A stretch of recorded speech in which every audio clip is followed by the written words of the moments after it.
बच्चों, आप सभी का हमारे चैनल आइडियल देव क्लासेस में स्वागत है। बच्चों, आज हम आपके लर्निंग आउटकम आधारित लर्निंग गेम सामग्री लेके आए हैं जो कक्षा 5वीं के लिए है और इसमें आपके लिए विषय पर्यावरण अध्ययन लेके आए और इस पुस्तक को राज्य शिक्षा केंद्र मध्य प्रदेश भोपाल द्वारा बनाया गया है। चलिए देखते हैं लर्निंग आउटकम आधारित लर्निंग गेम सामग्री आसपास पर्यावरण अध्ययन और कक्षा 5वीं सत्र 2022-23 के लिए ये। और इसमें आज हम आपके लेके आए जल शुद्धिकरण। क्या लेके आए? जल शुद्धिकरण। लर्निंग आउटकम है EVS 406। इसमें बताया दैनिक आवश्यकताओं की वस्तुएं जैसे भोजन, जल, वस्त्र के उत्पादन तथा उनकी उपलब्धता स्रोत से घर तक पहुंचने की प्रक्रिया का वर्णन करना है।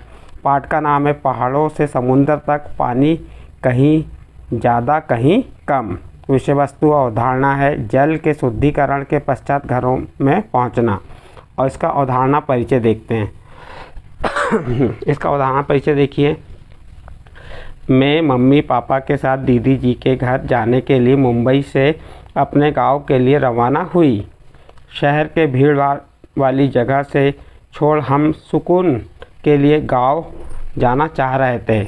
नदी के किनारे हम लोगों का गांव बसा हुआ है। जैसे जैसे गांव नज़दीक आ रहा था, नदी भी पास आती जा रही थी। गांव पहुंचते ही थोड़ी देर के लिए हम रुकने। गांव पहुंचते ही नदी साफ दिखाई देती है। उसका नीले रंग का साफ पानी जिसमें बहुत सारी मछलियां थीं। जिन स्थानों पर नदी प्रदूषित नहीं होती वहां बहुत सी मछलियां होती हैं। मैं अपनी मम्मी के साथ पानी में उछल कूद करने लगी। तभी मुझे प्यास लगी। मैं नदी का पानी पीने लगी। पापा ने मना किया, ज़रूरी नहीं है कि पानी साफ हो, इसे मत पियो, हमें पानी उबालकर छानकर पीना चाहिए। तो क्या घर में नल में जो पानी आता है वह क्या उबालकर और छानकर भेजा जाता है? यह सुनकर पापा हंसने लगे। बोले, नहीं बेटा, पानी बड़े पैमाने पर मशीनों द्वारा साफ किया जाता है, फिर पाइपलाइनों से हमारे घरों में आता है। फिर भी पाइपलाइन टूट जाती हैं तो गंदा पानी उसमें मिल जाता है। इसलिए हम लोगों को घरों में पानी फिल्टर करके पीना चाहिए। हम लोग इसके बाद देखिए क्या कहा है। हम लोग गांव से कस्बे की तरफ आगे बढ़ने लगे। कस्बे के पास नदी के पानी का रंग बदलने लगा। मम्मी ने बताया, लोग नदी में मरे हुए इंसानों की राख, त्योहारों के द्वारा धार्मिक मूर्तियां, कचरा, जानवरों को नहलाते हैं, कपड़े धोते हैं। इसलिए यहाँ का पानी मटमैला है, बदबू भी आती है। यदि नदी को साफ रखना हो तो हम मनुष्य को यह सब नहीं करना चाहिए। आगे आने जाने पर हम लोगों को नदी का पानी और भी गंदा और प्रदूषित लगा। पापा ने बताया, आगे एक कारखाना है जहाँ का कचरा और सीवेज सीधे नदी में मिलाया जाता है। यदि हम नदी को प्रदूषित होने से बचाना चाहते हैं तो नदी में जाने से पहले कारखानों के कचरे से रसायन को हटाने के लिए उपचार संयंत्र स्थापित किए जाने चाहिए। तभी हम नदी तालाबों के पानी को प्रदूषित होने से बचा सकते हैं। हमारे मुंबई में जो समुद्र है उसका पानी भी बहुत खारा है, इसलिए उसके पानी को हम नहीं पी सकते। तभी हमने देखा कि नल के पास जहाँ से पीने के लिए पानी आता है वहाँ लंबी लाइन लगी थी। 3-4 दिन से पीने के पानी का टैंकर नहीं आया था। इस बार बारिश भी बहुत कम हुई, इसलिए कुएं और तालाब भर नहीं पाए थे। गंदा पानी पीने से उल्टी, दस्त और हैजे जैसी बीमारियां फैलने लगती हैं। हम सबको अपने घर, स्कूल के आसपास की जगहों को साफ रखना चाहिए। फिर आगे देखिए क्या कह रहा है। हम सभी को जागरूक होने की आवश्यकता है। गांव में सभी को अपने घरों की टंकियां, मटके को साफ सुथरा रखना चाहिए। हम सबको पेड़ पौधे लगाने चाहिए, तभी हम सुखी व स्वस्थ रह पाएंगे। इस तरह ज्ञान की बातें सुनते सुनते कब दादी जी का घर आ गया पता नहीं चला। चलिए इसके आगे क्या दिया है देखते हैं। अभ्यास वर्कशीट दिया है इसके आगे। अब अभ्यास 1 क्या दिया है। पापा मम्मी को अखबार में छपी खबर को सुना रहे थे कि इस इलाके में पीने के पानी वाले पाइप में गटर का पानी मिल गया है, तो गंदे पानी कारण बहुत से लोग दस्त और हैजे के कारण बीमार हो गए। मैं तुरंत सोचने लगी कि इन बीमारियों से बचने के लिए हम लोगों को क्या उपाय करना चाहिए।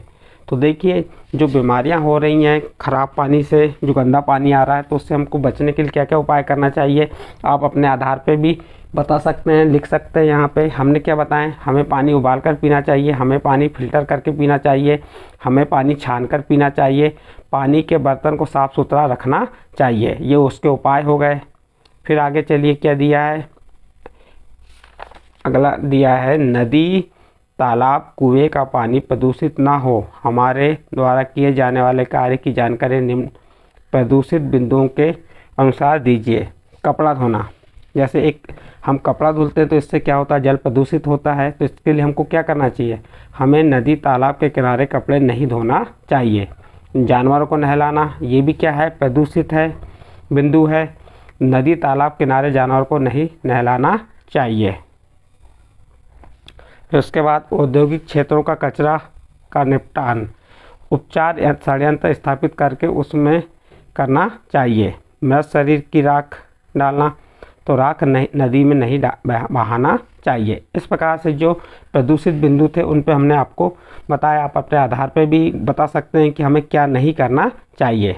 फिर आगे देखते हैं, आगे क्या दिया है, आपके घर में और स्कूल में पीने का पानी कैसे साफ़ होता है। तो उत्तर दे सकते हैं, हमारे घर में और स्कूल में पीने का पानी फिल्टर द्वारा साफ़ होता है। फिर अगला प्रश्न देखिए, चित्र में दिए गए पानी के स्रोतों के नाम बताइए। आपको ये चित्र दिख रहा है, ये चित्र किसका है, कुआं का है। तो यहाँ पे कुआं लिख देंगे। ये पानी की टंकी है, टंकी लिख देंगे। ये तालाब है, तालाब लिख देंगे। ये देखो, बादल से बारिश हो रही, तो यहाँ बादल से वर्षा हो रही, बादल द्वारा हो रहा है, पानी का स्रोत बादल है। ये नदी है, बह रही पानी यहाँ पे। उसके बाद यहाँ पे ये क्या है, नल है, ये नल द्वारा पानी। ये क्या हो गए, आपके स्रोत हो गए, किसके, चित्र में दिए गए पानी के स्रोतों के नाम बताना है। तो जो चित्र बने थे उनके नाम बताना था। अब अभ्यास 2 कंप्लीट। इसके बाद नेक्स्ट अभ्यास 3 आता है। अभ्यास 3 में, आपके घर में यदि कभी गंदा मटमैला पानी आ जाए तो आप उस पानी को पीने योग्य बनाने के लिए जिन पदार्थों का उपयोग करेंगे उन्हें चित्र में लिखिए। देखिए, आपको ये पानी मटमैला आ गया, तो इसे कंकड़, बजरी, रेत, कोयला होता है। तो इसमें हम क्या करेंगे, इसका शुद्धिकरण कर देंगे। इस प्रकार से शुद्ध जल मिला के चूना से शुद्ध करेंगे। किससे शुद्ध होगा, चूना द्वारा। क्लोरीन के पत्थर डाल के इसको शुद्ध करेंगे। ये दिया था, कंकड़, बजरी, रेत, कोयला, क्लोरीन, पत्थर, चूना। तो ये डाल के हम इसे शुद्ध कर सकते हैं। ठीक है, चलिए आगे बढ़ते हैं। अभ्यास 4, आप दिन भर में पानी के जो उपयोग करते हैं उनकी सही जोड़ी मिलाइए। तो आप यहाँ पे इसमें सही जोड़ी मिला सकते हैं कि आप दिन भर में, जैसे नहाने में, बर्तन कपड़े धोने में, प्यास बुझाने में, सिंचाई करने में, आग बुझाने में, सफाई करने में, खाना बनाने में। तो इस प्रकार से आप इसमें जोड़ी मिला सकते हैं, सही जोड़ी को मिलान कर सकते हैं। जैसे नहाने में, तो यहाँ नहाने का चित्र जो है उससे मिलान कर देंगे।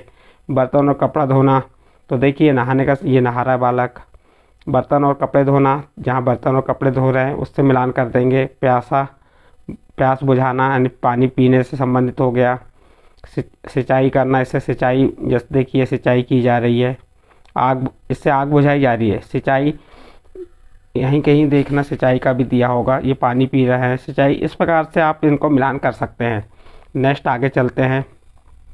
यह जल संरक्षण का चित्र है, इस पर 2 स्लोगन बताइए। जल ही जीवन है, पानी की हर एक बूंद मूल्यवान है, इसे व्यर्थ ना बहाएं। इसके बाद देखिए, प्रोजेक्ट कार्य दिया हुआ है।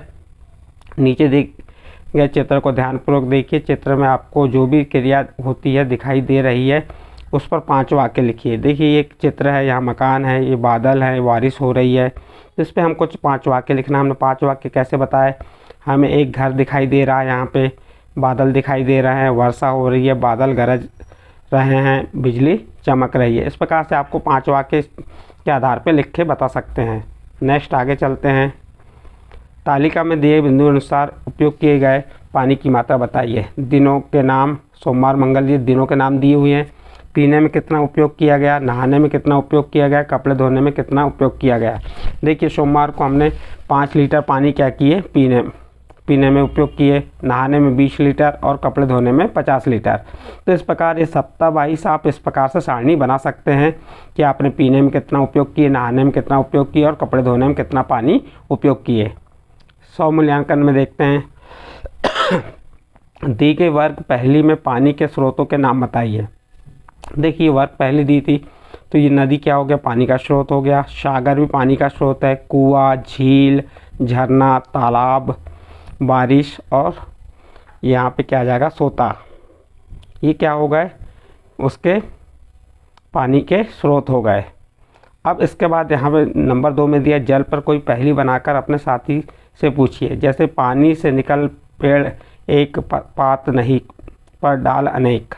पानी से निकल पेड़ एक पात नहीं पर डाल अनेक। इस पेड़ पर ठंडी छाया बैठ के नीचे उसका पाया, बताओ क्या है। तो इस प्रकार से आपको यहाँ पे पहेली बनाना, किसमें, पानी पे, और लिखना है। ठीक है, इस प्रकार से आपका जो ये पार्ट था, कौन सा पार्ट था, जल शुद्धिकरण, यानी कि पानी का उपयोग कैसे करना है, पानी का बचाव कैसे करना है, नदी नालों से पानी जो आता है उसका उपयोग हम कैसे करेंगे, इसके बारे में इस पार्ट में बताया गया। इस प्रकार से यह पार्ट यहाँ पे समाप्त होता है। यदि ये पार्ट आपके समझ आया तो आप हमारे चैनल आइडियल देव क्लासेस को सब्सक्राइब कीजिए, लाइक कीजिए और अन्य ग्रुप में शेयर ज़रूर कीजिए। अब इसके बाद हम नेक्स्ट अगला पार्ट लेके आएंगे, स्थानीय इकाइयों में अनुमान लगाना, अनुभव बांटना। ठीक है बच्चों।